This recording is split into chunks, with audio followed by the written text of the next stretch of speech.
जय श्री राम। हम सभी पर श्री हनुमान जी की कृपा और बाबा श्री नीम करोली महाराज का आशीर्वाद सदैव बना रहे। जिसका भरोसा वीर हनुमान, उसका बिगड़ता नहीं कोई काम। आज का प्रसंग है, यदि आपका भाग्य साथ नहीं दे रहा, बुरा ही बुरा हो रहा है, सफलता नहीं मिल रही, तो ये प्रसंग आपको काफी सहायक सिद्ध हो सकता है। आपसे अनुरोध है कि कृपया चैनल को सब्सक्राइब कर लीजिए और ये वीडियो और भी लोगों तक पहुंचा दीजिए, जिससे कि और लोग भी इसका लाभ प्राप्त कर सकें। जब भी विपरीत परिस्थितियां बने, आप अपने को कहीं ज्यादा परेशान महसूस करें, व्यापार या नौकरी में परेशानियां आए या पारिवारिक समस्याओं से परेशान हो, तो यह एक प्रार्थना आपके बहुत काम आएगी। आप शांति के साथ बैठकर अपने विचारों में प्रभु श्री बजरंग बली या अपने इष्ट देवता का ध्यान करें। तत्पश्चात कहें, हे प्रभु, जो कुछ दिया है बस सहने की शक्ति भी साथ में देना। बस देखिए, इतना कहते ही आश्चर्यजनक रूप से आपकी मदद होती चली जाएगी। आप अपनी उलझनों को अच्छी तरह से सुलझा पाएंगे। कभी कभी शांत भाव में बैठकर आपके साथ क्या क्या हुआ है, ध्यान से अपनी जिंदगी के पन्ने पलटिए। बहुत कुछ अच्छा भी नजर आएगा। बहुत बार ऐसा भी हुआ होगा जब आपके प्रयत्न कम और सफलता अधिक रही होगी। आज यदि परिस्थितियां विपरीत हैं, तो हौसला मत छोड़िए। आप प्रयत्न तथा प्रार्थना करते रहिए, या कठिन समय भी निकल जाएगा। रात कितनी भी लंबी हो, कितनी भी अंधेरी हो, सुबह को आने से नहीं रोका जा सकता। वैसे भी जीवन में उतार चढ़ाव आते ही रहते हैं।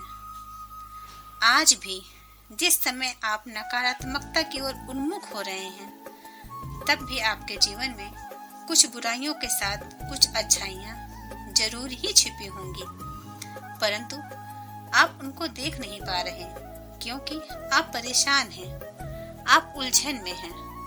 और जब मन में उलझन रहती है, तो कोई भी मनुष्य कुछ भी सच्चाई देखने लायक नहीं रहता।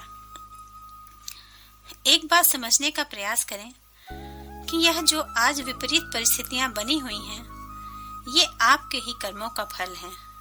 और इस बुरे दौर को कभी न भूलें। और भविष्य में जब भी आपका मन किसी प्रकार के पापपूर्ण कार्य करने में आपको संलग्न करे, तो आप अपने इस दौर को जरूर ही याद करें।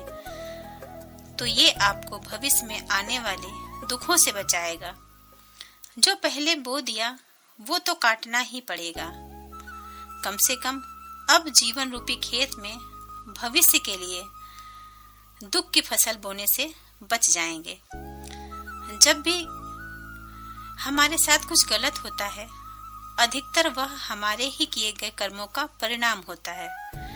यदि आपने लगातार गलत आकलन किए, गलत निर्णय लिए, तो परिणाम गलत ही होगा। कई बार ऐसा भी होता है कि गलती आपकी नहीं होती, लेकिन फिर भी कुछ गलत हो रहा है, तो वह आपको कुछ सीख देने के लिए ईश्वरीय संकेत होता है। यदि आप उससे कुछ सीखते हैं, तो आगे सकारात्मक होने की संभावना बढ़ती है, क्योंकि फिर हर परेशानी, हर मुसीबत आपको ज्यादा अनुभवी और ज्यादा मजबूत बनाती है। आप अपनी किस्मत को स्वयं बदल सकते हैं। थोड़ा धीरज और इच्छा शक्ति चाहिए। आज जो बुरा हो रहा है, हो सकता है वह आपके लिए अच्छे में परिवर्तित हो जाए। हम जितना भी सकारात्मक होंगे, हमारी सफलता उतनी ही प्रभावपूर्ण होगी। मौन रहकर कारणों को समझिए। सहानुभूति की उम्मीद हमें कमजोर बनाती है। कहीं एक पंक्ति पढ़ी थी, लोगों को अपने जख्म दिखाया न करो, लोग मुट्ठी में नमक लिए फिरते हैं। यही लोग आपको अफसोस करने की वजह देते हैं, कोई सहयोग नहीं देते। मौन आपको शक्ति देता है। मौन का मतलब उदासी नहीं है। उदासी ओढ़ने की चेष्टा भी ना रखें। एक अच्छा अभिनेता बनने का प्रयास करें। खराब समय की वजहों को देखें, अपने दिमाग में बिठा लें। आप अपने सपनों को, अपनी उम्मीदों को इस वक्त की वजह से दरकिनार नहीं कर सकते। उन्हें पाने के लिए क्या क्या कोशिशें कर सकते हैं, एक रूपरेखा बनाइए। याद रखें, आप अकेले ऐसे नहीं जिसका बुरा वक्त चल रहा है। यदि आप अपनी काबिलियत को उजागर करने में सफल हो गए तो आप अपने मुकाम तक भी जल्दी ही पहुंच जाएंगे। चलते चलते एक पंक्ति और। क्या भरोसा करता है गैरों पर, क्या भरोसा करता है गैरों पर, जब तुझे चलना है अपने ही पैरों पर। और सबसे महत्वपूर्ण बात, यदि आपके आसपास कोई नकारात्मक मनुष्य है तो आप उससे 2 गज की दूरी अवश्य ही बना लें। मिलते हैं